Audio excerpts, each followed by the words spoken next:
ચલો માન્યું કે કશું સાથે નથી આવવાનું, પણ જ્યાં સુધી હયાત છીએ, જ્યાં સુધી આપણો શ્વાસ ચાલે છે, ત્યાં સુધી તો સાથે રહેવાનું છે ને.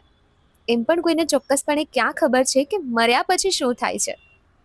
ખાલી હાથે આવ્યા અને ખાલી હાથે જવાના, આ વિચાર મૃત્યુ સમયે માયા છોડવા માટે સારો છે, પણ જીવન જીવવા માટે આળસ સમાન છે.